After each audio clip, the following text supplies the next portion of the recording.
उसके बाद जो आखिरी बात है मैं करना चाह रहा हूँ कि आईजी इस्लामाबाद जो है, आईजी इस्लामाबाद अली नासिर रिजवी जो एक पुलिस एहलकार शहीद हुआ है, पुलिस का एक एहलकार जो शहीद किया गया, जिसको शेलिंग की वजह से शहीद हुआ है, उसका जिम्मेदारी पूरी पीटीआई के ऊपर और लोगों के ऊपर डाल दी गई है कि लोगों की तशद्दुद की वजह से, लोगों के हमलों की वजह से, लोग जो अख्तियारी थे उनकी वजह से जो हमला किया गया था, उसको मारा पीटा गया था, उसकी वजह से एक इस्लामाबाद पुलिस का ऑफिसर शहीद हुआ है। उसका नाम अमीर शाह जो पुलिस ऑफिसर था वो शहीद हो गया क्योंकि लोगों ने उसके ऊपर हमला किया, लोगों ने उसके ऊपर तशद्दुद किया, लोगों ने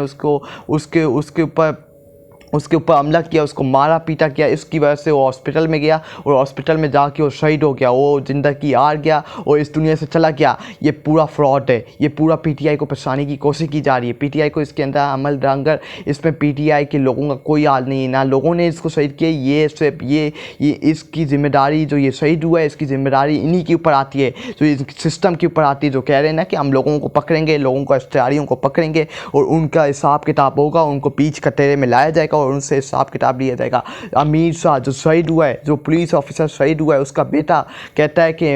ये जो मेरे अब्बू हैं ये इस वजह से शहीद नहीं हुए कि इनको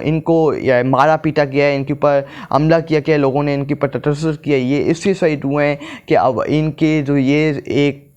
मरीज़ थे, ये स्वेलिंग की वजह से शहीद हुए हैं, ये बर्दाश्त ना कर पाए। मैंने इनको कॉल भी बात की, इन्होंने कहा कि मैं इस वक्त साइट के ऊपर मौजूद हूँ, मैं इस वक्त मुकाबला कर रहा हूँ, इस वक्त बहुत स्वेलिंग हो रही है और मेरी तबीयत ख़राब हो रही है। स्वेलिंग की वजह से इनकी तबीयत ख़राब हुई और वो हिम्मत हार बैठे और फिर उनको हॉस्पिटल में लेके गया और फिर हॉस्पिटल में वो हिम्मत हार गए और शहीद हो गए। ये सिर्फ इनकी अपनी हरकतों की वजह से हुआ, ये सब कुछ इनकी अपनी हरकतों। ये कह रहे हैं कि लोगों को कटोरों में लाया जाएगा। आईजी इस्लामाबाद, तुम कौन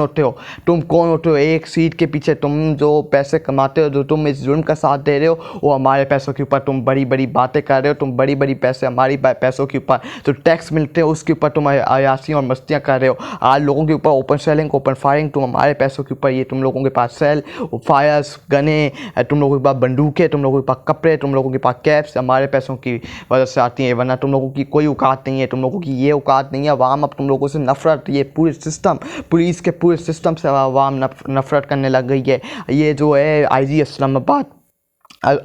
इस्लामाबाद अली नासिर रिजवी, ये होता कौन है कि अवाम को धमकियाँ दे रहा है कि एक अवाम को अख्तियारी पहले इसका सबूत लाओ कि अवाम ने इसके ऊपर हमला किया, अवाम ने इसके ऊपर अटैक किया, ये अवाम की वजह से शहीद हुआ है। सबूत होगा ना, कैमरे लगे हुए थे, तुम पूरी जगह तैनात थी, ये हुआ था वो हुआ था, सबूत लाया जाए, सबूत ला के ये बताया जाए कि हाँ ये देखो अवाम ने इसको मारा। ये तुम लोगों की अपनी हरकतों की वजह से एक पुलिस ऑफिसर शहीद हुआ है, पुलिस ऑफिसर जख्मी होते हैं तुम लोगों की हरकतों की वजह से। अवाम के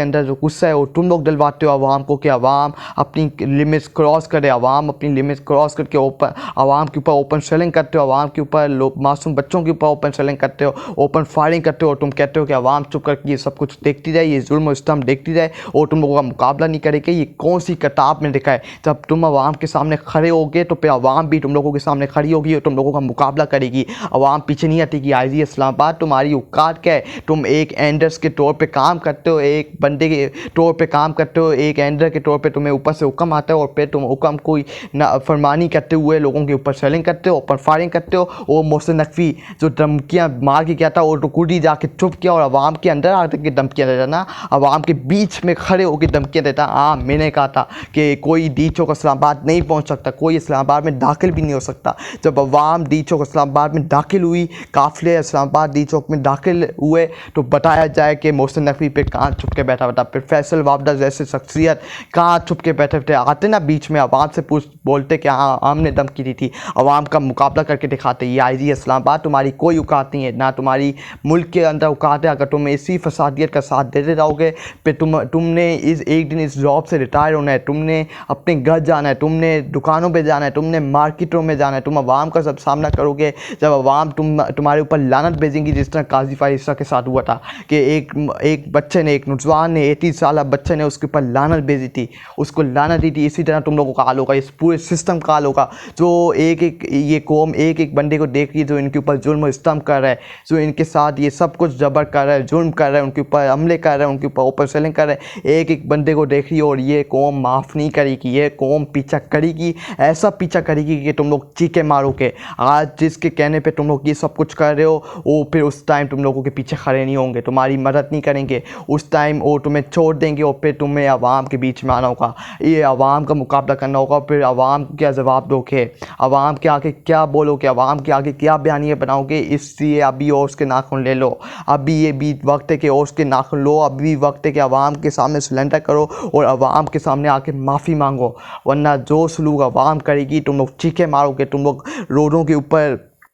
अपने आप को रगड़ोगे, तुम लोग वहाँ कहाँ से कहीं वहाँ भागोगे, फिर वहाँ भागोगे, वहाँ भागोगे, ढूंढोगे कि हमारी मदद करो, हमारी मदद करो, लेकिन कोई तुम्हारी मदद के लिए नहीं आएगा। और तुम्हारा हिसाब किताब ऐसा होगा, आज तुम लोगों के ऊपर जुल्म कर रहे हो, आज तुम लोग अपनी कुर्सी को बचाने के लिए, अपनी फरमानी को बचाने के लिए, अपनी नौकरी को बचाने के लिए जो आवाम के ऊपर जुल्म कर रहे हो, आवाम के ऊपर सेलिंग, ओपन फायरिंग, आवाम के ऊपर उनके गिरबान से पकड़ रहे हो, हमारी माए बहनों के साथ बदसलूकी कर रहे हो। ये सब कुछ ये कौम याद रखेगी, ये कौम भूलने वाली नहीं है, ना आने वाली नस्लें भूलेंगी, ना ये कौम इसको भूलने देगी जो तुम लोगों ने जुल्म इस्तेमाल किया है। अपना ख्याल रखिएगा, जब तक नई खबर नहीं आती